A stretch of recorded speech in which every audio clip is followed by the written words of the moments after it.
What's the mood like in practice? Different level? Yeah, it's a rivalry week. And it's Ohio State week, so everybody gonna pick it up. It's been intense these past few weeks, but there's definitely a sense of urgency.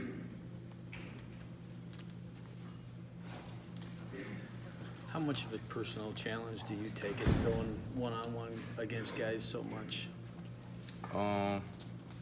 That's just something I pride myself in. Our coaches have a lot of confidence in us, and it's just something I've been doing since I started playing this position. So over time, I embrace it.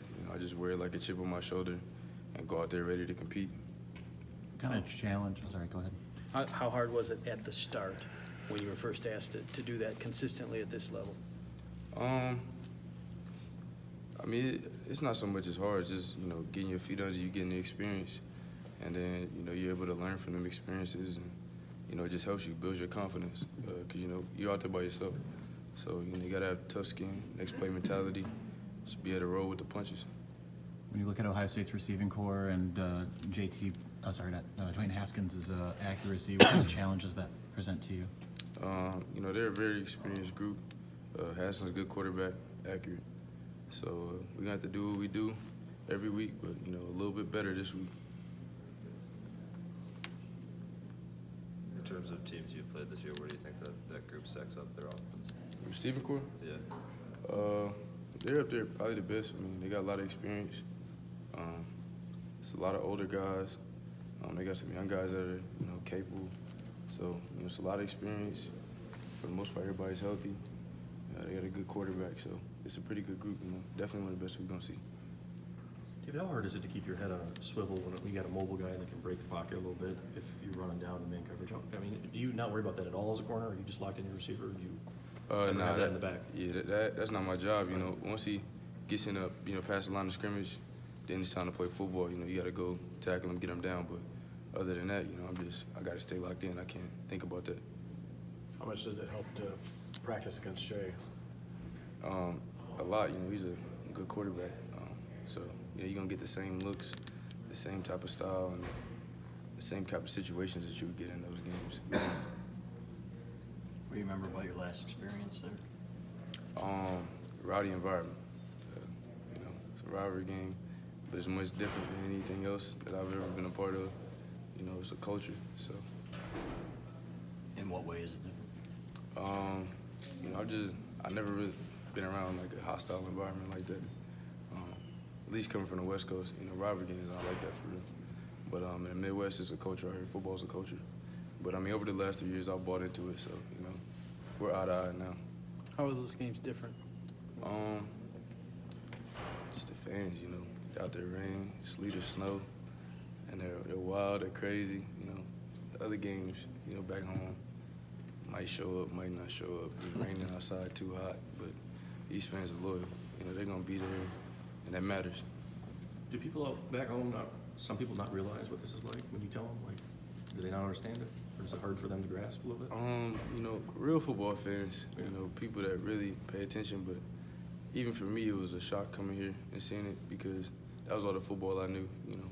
I grew up in, Pete Carroll era, so it was a lot going on. But outside of that, you don't get that much or that type of energy with a college football team back home. What is it about your guys' team that you think gives you guys the advantage heading into Columbus? It's just us, we just gotta keep the focus on us and just do what we know we can do what we've been doing these last, 10, 11 weeks. I don't want to make the emphasis on them and say we have this and they don't. It's just about us. We gotta do what we're asked to do, what we're coached to do, and the game's gonna work out. How much did playing at Michigan State earlier this year, how much did that prepare you for going to a raucous environment? It always prepares you. I've been in a fair share of rowdy environments. Iowa my freshman year, Michigan State. So you got to know when you're going in, keep a level head, and just kind of let the crowd go to white noise. As you're playing, and you just think about the experience afterwards. But in the game, you can't buy into that.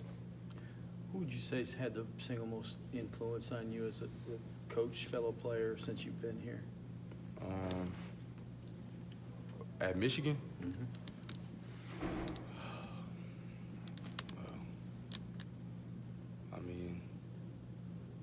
can't pinpoint. You know, probably either Don Brown, Coach Z. Those are the people I see the most, talk with the most, and interact with the most. But they've been a big influence on me and keeping me, not allowing me to get complacent.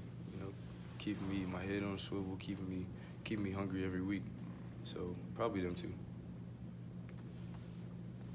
Time for a couple more for David. Does this Anyone defense else? expect to have Chase Winovich on the field on Saturday? I can't comment on that. I'm not the training staff. Well coached. What did Coach Brown say to you after the Indiana game? Not your best game as a defense, probably. We just come in and fix everything like we do every week. The biggest thing is getting a win. When you get that, it gives you a platform to come in and, a different mood when you're correcting things, So the biggest thing is getting a win, and everything else, we'll come in and correct and adjust as is. Okay, thank you all for your time.